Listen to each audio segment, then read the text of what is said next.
Você já imaginou ter uma máquina de imprimir dinheiro dentro da sua casa, completamente legal e soltando notas de R$ 100 o tempo todo e todos os dias? Você pode parar de imaginar agora mesmo, porque isso é totalmente possível. Trata-se de um novo mercado simples e lucrativo que está completamente fora do radar da maioria das pessoas. E veja que eu não estou falando de uma forma ilegal de falsificar dinheiro ou algo parecido. Esse é um negócio novo capaz de gerar tanto dinheiro como se você estivesse imprimindo notas de R$ 100 dentro da sua casa. Clique agora no link embaixo desse vídeo para saber mais. Os jogadores tinham qualidade, agora você joga tudo no lixo, trabalha os profissionais desse jeito. Mas aí quando o Pedrinho falou algo interessante, se coloca nos dedos de uma mão os técnicos que têm o perfil para mudança de modelo de jogo ofensivo. E agora? Posso dar um recado? Claro. Se a direção do Palmeiras quiser fazer o mesmo trabalho que faz o Flamengo hoje, vai cair do cavalo. Porque não vai conseguir anular esse jeito de jogar e o modelo do Flamengo tentando fazer a mesma coisa. Você tem que fazer diferente.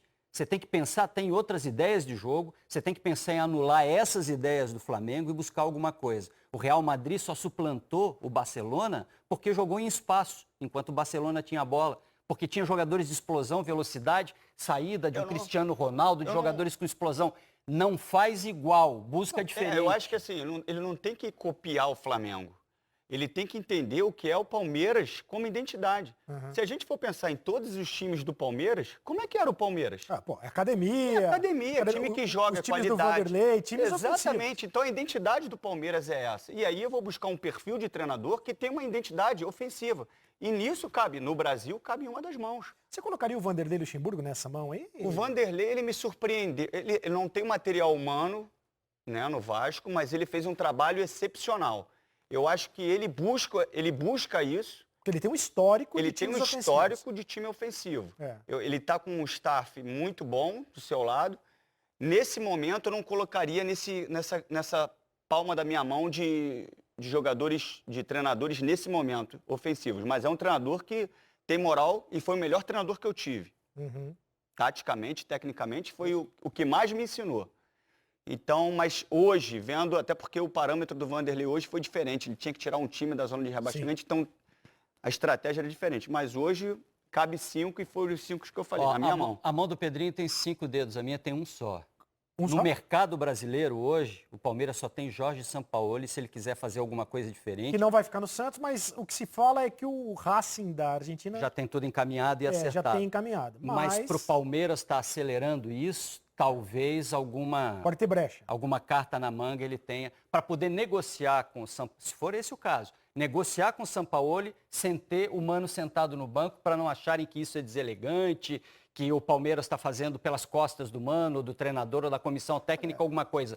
Só assim faria sentido o fato de o Palmeiras já ter um treinador engatilhado. Eu tenho muitas dúvidas se o Palmeiras tem algum tipo de convicção. E fiquei mais com dúvida ainda depois da entrevista do presidente do Palmeiras. Me parece que foi algo para jogar para a torcida E esses treinadores que vêm de fora, tanto o Sampaoli quanto o Jesus, eles não têm, eu já falei isso algumas vezes, eles não têm muito lastro com nenhum critério aqui. Então, assim, se encher muito o saco a paciência deles, eles, vão embora. Jesus tomou muitas atitudes no Flamengo justamente porque não tem lastro.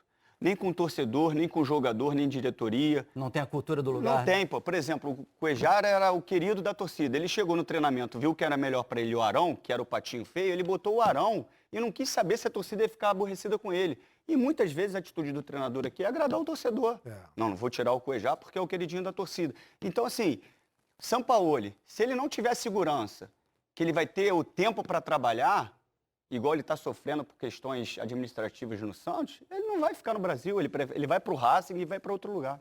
Olha só, o Mano Menezes durante o jogo já dava sinais de que estava muito irritado. Teve o Jader Rocha, na transmissão do Premier, fez até uma leitura labial. O Mano faz um xingamento. Fica bem claro esse xingamento. Ele chama alguém de burro. Olha lá. Você é muito burro. Agora, quem está chamando de burro? É claro que no calor do jogo, falta de educação à parte, não sei se é algum jogador do Palmeiras, se é algum jogador do Flamengo, se é o juiz, é alguém que está em campo. Né? Se foi para o jogador, foi deselegante, como foi deselegante o Ganso chamar o Oswaldo de burro. Eu falei aqui que é de uma deselegância, uma falta de respeito com o Oswaldo, o Ganso quando chamou. E a mesma coisa se foi para algum atleta, do seu time principalmente, né? É uma relação ruim, né? Porque desde o momento que você ofende uma outra pessoa de burra, chama de burra, é um critério ruim para se falar na beira de um campo, né? E falou-se muito durante a semana sobre a questão da decisão da Polícia Militar e do Ministério Público, acatada pela CBF, de promover o jogo com torcida única. Mas todo mundo se esqueceu que havia vândalos do lado do Palmeiras também. É o que a gente vai mostrar aqui, porque cadeiras foram atiradas no gramado. E o Felipe Melo teve que ir lá. Olha só. Quer dizer, se preocupam tanto com torcida única e você vê que não resolve o problema de quem quer estragar o jogo. E estragando o próprio patrimônio, né? O próprio estádio. Também tem a ver com falta de educação e tudo mais. Os jogadores do Flamengo, teve uma cena muito bacana. Eles foram aplaudir a torcida do Flamengo que não estava presente. Simbolicamente, os jogadores foram até o local onde ficaria, em tese, a torcida do Flamengo, se pudesse ficar lá, se lá estivesse, e foram aplaudir simbolicamente a torcida do Flamengo, fazendo uma homenagem para a torcida que não pôde estar presente. Torcida única é o fim, né? Ou não? É a assinatura da incapacidade de conviver, mas principalmente é a assinatura da incompetência do poder público de não conseguir administrar esse tipo de conflito. Ou, às vezes, dos próprios clubes de querer evitar um problema que, no final das contas, não tem que ser problema. Você tem que ter torcida dentro de estádio, você tem que ter consumidor de um lado e de outro, você tem que lutar para que as coisas aconteçam e não se entregar às circunstâncias. Mas, se é difícil de conviver, às vezes eu acho que você precisa separar, mas nesse caso de Flamengo e Palmeiras era possível, com uma estrutura de segurança adequada, você colocar direitinho a torcida do Flamengo. Havia um mapeamento por parte da Polícia Militar, do Ministério Público, de possíveis brigas envolvendo as duas torcidas. Isso acontece muito, tem acontecido fora dos estádios, né? Havia essa preocupação, mas enfim. O Jesus falou sobre a homenagem que os jogadores do Flamengo fizeram para a torcida. O gesto da equipa foi uma forma de agradecer todo o carinho e todo o apoio que a torcida do Flamengo tem colocado em todos os jogos que o Flamengo joga, dentro do Maracanã ou fora do Maracanã. Hoje não estavam presentes fisicamente, mas estavam presentes espiritualmente e no coração de todos os jogadores e de toda a equipa. Portanto, a gente quis retribuir como se eles estivessem presentes, porque se eles só não estavam ou só não estiveram, porque foram proibidos de estar. Vamos fazer contato agora com André Hernan, que acompanhou todos os bastidores, os bastidores da notícia dessa demissão do Mano Menezes. Ô André, a primeira pergunta que eu tenho para fazer para você é o seguinte: houve algum tipo de convicção por parte do presidente do Palmeiras, da direção do Palmeiras, em demitir o Mano Menezes e o Alexandre Matos? Ou foi uma resposta para a torcida? Quando eu falo em convicção é o seguinte: o Palmeiras já está pensando no que vai fazer ou não? Foi algo ali no calor das emoções. Boa noite, Hernan. Tudo bem, Sereto? Boa noite para você, boa noite a todos. O Palmeiras tinha Mano Menezes e Alexandre Matos já preparando o planejamento de 2020. Só que os últimos resultados, os últimos jogos que o Palmeiras não ia bem dentro de campo, não respondia, o presidente e também as pessoas que ficam muito próximas ao presidente, ali no clube, ali na rua Palestra Itália, começou assim uma cornetada muito grande em cima do Mano Menezes.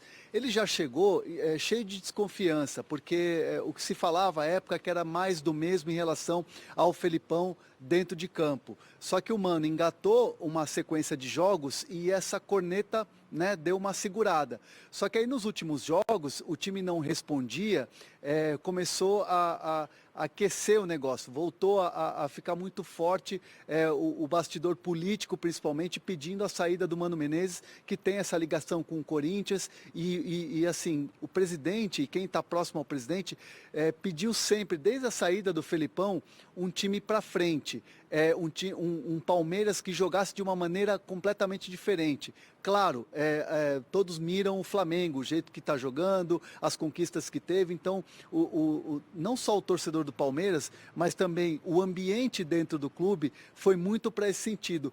E o Mano Menezes já não era uma unanimidade, nos últimos jogos, e aí eu coloco o jogo contra o Fluminense, acabou sendo crucial para o presidente começar a mudar de ideia, começar a pensar num planejamento em 2020 sem o Mano Menezes. A entrevista que o Mano dá, dizendo que o Flamengo também poupou jogadores pensando no Palmeiras e que o Palmeiras poupou jogadores contra o Fluminense pelo tempo de recuperação para esse jogo contra o Flamengo, isso caiu muito mal internamente, e aí o jogo que era tido como uma final de campeonato para acalmar as coisas, um divisor de águas aí para o Mano Menezes continuar o trabalho, no jogo de hoje o Palmeiras não respondeu e assim, o presidente não teve dúvida. Nos primeiros minutos, após o jogo contra o Flamengo, já anunciou, já demitiu, já comunicou o Mano Menezes que ele não seria mais o treinador para a temporada de 2020. O Mano se despediu rapidamente dos jogadores e foi embora. O Mano, durante os 90 minutos, sofreu muita pressão da torcida. Era algo assim muito pesado, muito forte, xingamentos assim fora do comum. E o Mano acabou sentindo isso, tanto que durante os 90 minutos mal conseguiu trabalhar. Com a saída do Mano Menezes, evidentemente, ficaria o foco em cima do Alexandre Matos, que já vinha sofrendo uma pressão. E aí o presidente toma a decisão muito também para dar uma resposta a quem o criticava também da mudança do comando de futebol. E aí, logo depois da conversa com o Mano Menezes, o Alexandre Matos já estava no vestiário. Aos 20 minutos do segundo tempo, o Alexandre sai das tribunas e vai ao vestiário. Aí depois tem uma conversa com o Alexandre e o presidente disse a ele, a pressão é muito grande, não dá para segurar mais a pressão que está tendo para a sua saída, fica à vontade, e o Alexandre Matos, em comum acordo com o presidente, decidiu encerrar um ciclo de 5 anos. O Alexandre, à frente do Palmeiras, conseguiu, montando elencos, trabalhando na direção de futebol, conquistar 3 títulos nacionais, 2 brasileiros e uma Copa do Brasil. O André Hernan, a pergunta óbvia agora é a seguinte: quem será o novo técnico do Palmeiras? O presidente falou em mudança de modelo, se a gente entendeu direito, né? Vai mudar tudo, vai mudar o gramado, vai ter grama sintética e tudo mais. Isso significa dizer que vem um técnico com o perfil de jogar para frente, um técnico ofensivo, e quem será esse técnico, André? Olha, Sereto, essa é a mudança. O presidente Maurício Gagliotti já sabe que não será o presidente, né? O próximo mandato ele não pode mais concorrer, né? Tudo leva a crer que a Leila Pereira, conselheira e patrocinadora, vai ser a próxima presidente do Palmeiras. Então, o Maurício Gagliotti, que entende que o período dele é vencedor, porque tem a conquista de um título nacional, quer a Libertadores do ano que vem, quer fazer uma revolução no Palmeiras no sentido de modelo de jogo e modelo de gestão, e o nome que nesse momento está muito forte nos bastidores do Palmeiras, Jorge Sampaoli. O nome do argentino está muito forte, já era um pedido de muitos conselheiros, das pessoas que ficam próximas ao presidente, quando o Mano Menezes era técnico do Palmeiras, quando chegou para ser técnico do Palmeiras, já era um nome que era citado como um exemplo, como alguém que poderia chegar ao Palmeiras e revolucionar o futebol do Palmeiras. Então, como há essa dúvida se o Sampaoli fica ou não no Santos para a próxima temporada, já é um nome certo, já é um nome que está muito bem falado nos bastidores. Resta agora o presidente se reunir com a sua direção, se reunir com as pessoas do clube, com seus vices e propriamente a parceira, porque o investimento do Sampaoli é grande e vai precisar de uma ajuda, sem dúvida nenhuma, para ir atrás desse treinador, que é o principal nome citado hoje nos bastidores do Palmeiras, do Jorge Sampaoli. E se o André Hernan está falando, você pode ter certeza que o Palmeiras já deve ter ligado para o Sampaoli. E aí, meus amigos? Jorge Sampaoli, eu imagino que seja um nome obrigatório para um time do tamanho do Palmeiras que quer mudar o modelo de jogo. Se você olhar para o mercado, como disse o Pedrinho, pouquíssimos nomes se encaixam nesse... Para você, só esse nome, né? Só um. De todos, para você só ter... esse. Para você ter o contraveneno, para você achar uma solução para o jogo do Flamengo hoje, acho que o mais capaz no mercado é o Sampaoli. E só faz sentido, repito, a demissão do Mano Menezes tão acelerada se o Palmeiras quiser entrar logo na negociação do Sampaoli.